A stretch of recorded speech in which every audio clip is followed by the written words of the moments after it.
Welcome back to my Central Virginia garden. Last few days I've been mainly posting about the cooking that I'm doing in preparation for the Virginia Garlic Festival. But look at the sky today. It's bright blue. It is a day I have actually completed my entire to-do list for my first week of preparation. So I'm celebrating by what I'm going to call piddling around in the garden. So come piddle around in the garden with me. Let's see what we'll do.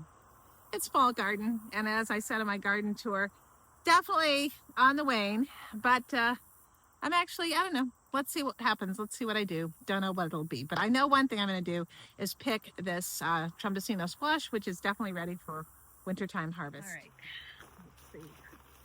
How far above the stem can I get this? Oh my God, it's just tough as can be. Ah, there.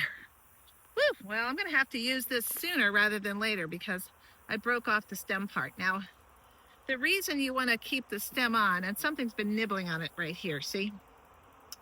All right, that's no big deal. This will be good. I'll let it sit for about a week to cure, and then I'll just use it. Soup, I think. I'm thinking this is a good 10 to 15 pounds. Well, actually, this is more like 15 pounds, I think. A big one.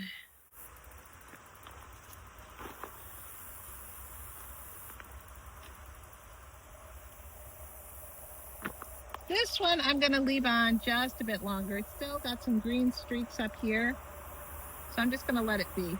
It's possible that this plant might produce a couple more green squash before it gets too cold. I see a couple, and I've got some blossoms. So if they pollinate, then we'll get a couple more squashes. I think I'm going to look for some lima beans. I'm going to see if there are any lima beans left in this patch. Actually, the other thing I'm going to do is pull a squash plant over here that is done. All right, this squash plant definitely is kaput. So go ahead and pull it out, and that way these turnips can have a chance to really get going. Now, these are lima beans, and I'm going to determine whether or not we've got any more beans on here. If they are, I'm going to pick them. If not, I'm going to pull these plants to give these turnips a chance to grow. And I'm going to weed as I go. There's growth, but nothing is really going to come of what's on for right now. All right, so I'll go ahead and get this into the compost, and or at least we'll pull it for the top. And it'll give these guys a little bit more room to grow. Leaving the roots in the ground, and that's because, you don't really have to pull the plant all the way. The nitrogen fixing aspects of beans are in the roots. The roots. Now, it's interesting because of all the things I didn't get this year, of all the bugs that I did get, like first time for cucumber beetles this year, so I don't know. Bean beetles went away and the cucumber beetles took them. So here's the pile of debris from the beans, and the bean patch is more or less clear. So I can come in and actually put this bed to bed for the winter, and I will do that, but not today. I'm just going to leave it as is for a few days. This is my bean trellis, and it is full of beans, but I just have to find them. They're sort of dug in here. Here's one. So I'm just going to go ahead and pick as many limas as I can off of this. This plant will continue to produce until the frost comes. So I'm just going to let it be. It's going everywhere, see? Would like to climb me. It's still got flowers on it, and I would say if our frost doesn't come until mid-November, this thing can keep on going. It won't be as productive as high summer or as late summer, but it'll be putting out some beans. The other thing I think I'm going to do is just put some radishes in where those brassicas got eaten. I did find the rabbit hole, and I blocked it up with some rocks the first night, and the rabbit pulled the rocks away. And so I put a bigger rock there last night, and the rabbit was not able to pull it away. So I feel that's a little victory. Maybe I'll be able to salvage something out of this brassica patch. It does make me mad and sad. Mad and sad.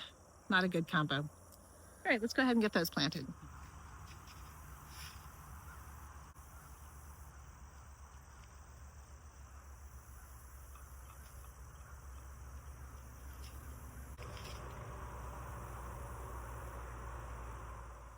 Well, I am rather excited about this. I finally got a cucumber. You know, if you've been watching my saga all summer, some years things go great, some years things go goofy. Last year I had this banner crop of cucumbers. It went crazy. I had so many cucumbers I didn't know what to do. This year I had all sorts of trouble with my cucumbers. Cucumber beetles, they didn't grow, all kinds of things. They would grow and then get attacked by whatever, and they just wouldn't thrive. And I planted some late ones, figuring, well, maybe I can get beyond all of those critters. And the damn rabbit ate. Oh, and the darn rabbit ate, several of them. And then I found this. There is hope. All right. So thanks for goofing around in the garden with me today. You know, there's still plenty to pick out here. There's still plenty to eat. And I'm hopeful that maybe at least I'm going to get some kale, I think. And maybe one of my cabbage plants or two will bounce back and give me a late cabbage. All depends on the weather and the sunshine and all of those good things. All right. I got to go in and continue doing some things for the garlic festival. Although I have truly